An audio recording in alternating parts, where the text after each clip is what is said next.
Hugo Chavez passed away a decade ago.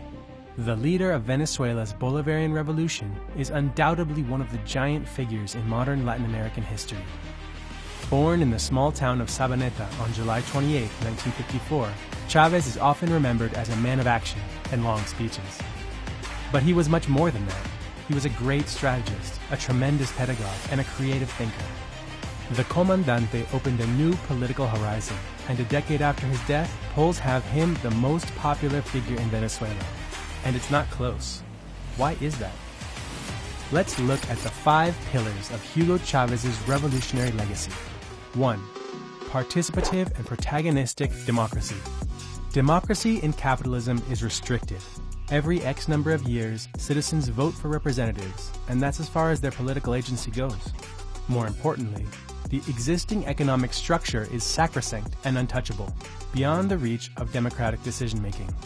In contrast, Chavez pushed for a new form of government that would allow for the majority to emerge as creative and effective political agents. In his words, the people should have the power to take the decisions that will affect their daily life and their historical future. It's no wonder that Venezuelan elites feared and hated him so much. This model, called participative and protagonistic democracy, has popular participation go beyond electing officials or representatives. Instead, at the core of Chavez's proposals, we find direct assembly-based democracy, where every voice counts. 2. Bolivarianism and the Patria Grande. Chavez was part of a political movement inspired by the legacy of independence hero Simón Bolívar. In the early 19th century, Bolívar was the leader of a Latin American independence struggle that emphasized social emancipation and regional unity.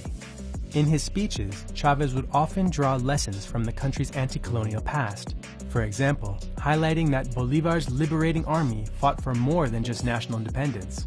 It also pursued a social revolution, seeking to free enslaved peoples and redistribute the land. Bolívar's commitment to the Patria Grande, a Latin American continent united by anti-colonial struggles and historical cultural bonds, was also a key influence in Chavez's foreign policy.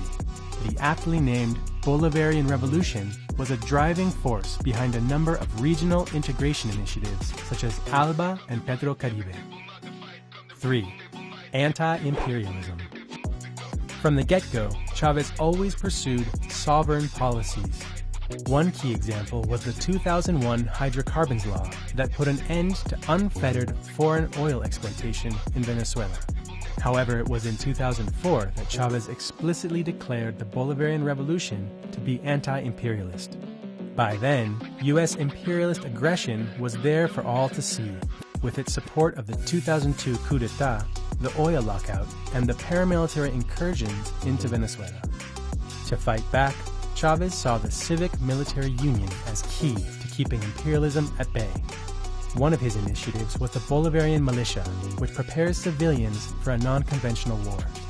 Hundreds of thousands signed up. Not just that, his anti-imperialist discourse was also internationalist.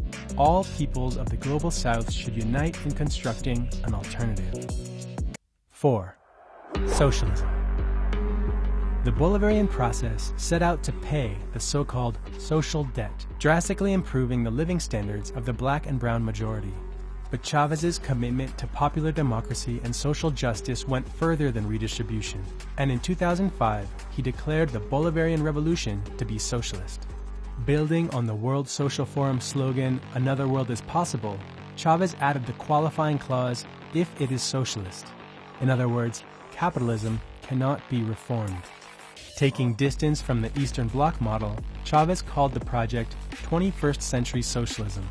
He felt that a deeper, less hierarchical socialism with substantive democracy at all levels was necessary. His proposal for a post-capitalist society came with a profound reorganization in order to, in his words, place humanity at the center of the project. 5. The communal future. In Chavez's vision, the commune, with its grassroots democracy and social ownership of the means of production, is the cornerstone of a future socialist society. He did not believe in socialism by decree.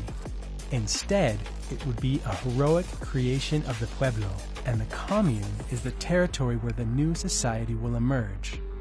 The Venezuelan leader stressed that communes should not be islands in a capitalist ocean, nor should they be confined to a locality. Instead, they should come together to form a new body on a larger and larger scale.